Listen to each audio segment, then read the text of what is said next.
આજે આપણે બનાવવાના છે ઈંડા કરી। ઇઝી ચીઝી ઈંડા કરી કહેવાય। તેના માટે આપણે 3 ઈંડા બોઇલ કરીને લઈ લીધા છે।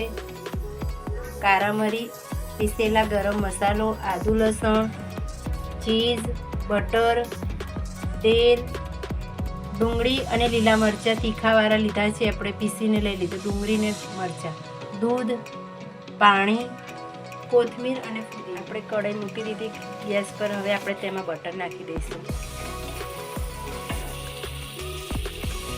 તેલ।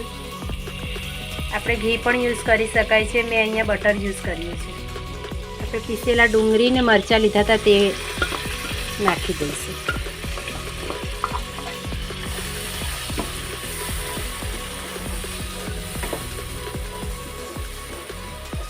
બટરમાં મેલ્ટ થાય ત્યાં સુધી આપણે ડુંગળી થવા દેવાની, બહુ બ્રાઉન કલર નહીં કરવાની।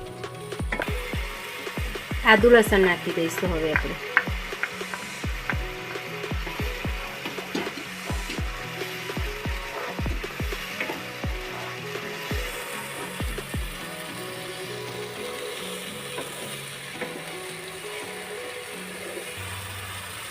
કાળા મરી ને ગરમ મસાલો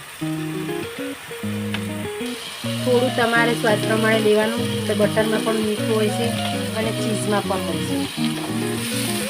આપણે હવે જે 3 ઈંડા હતા તેનામાંથી આપણે જે અંદરનો પાર્ટ આવે તે નીકાળી લીધો છે। હવે તેને અંદર મેલ્ટ કરી દઈશું।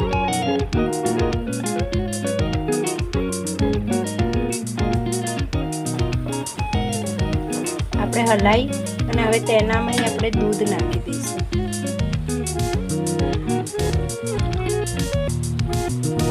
થોડું પાણી પણ નાખીશું।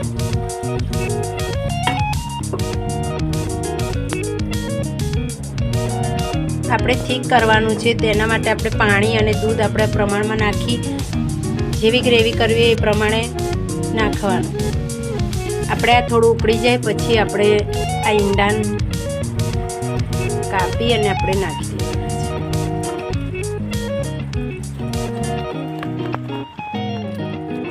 ઇઝી ચીઝી ઈંડા કરી બનીને તૈયાર થવા આવ્યું છે। હવે આપણે આ થોડું ઉકળી જાય પછી આપણે ગેસ બંધ કરશું। પછી તેના ઉપર આપણે ચીઝ છીણી અને મૂકી દઈશું।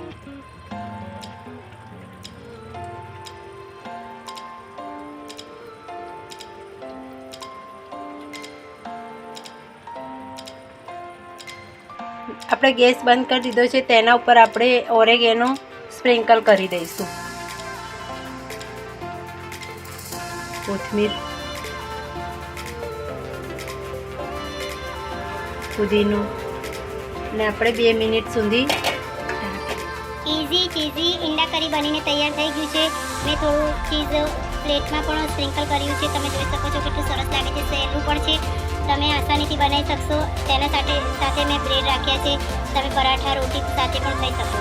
તમને મારો આ વિડીયો ગમ્યો હોય તો લાઈક કરજો, શેર કરજો અને સબસ્ક્રાઈબ કરવાનું ના ભૂલતા।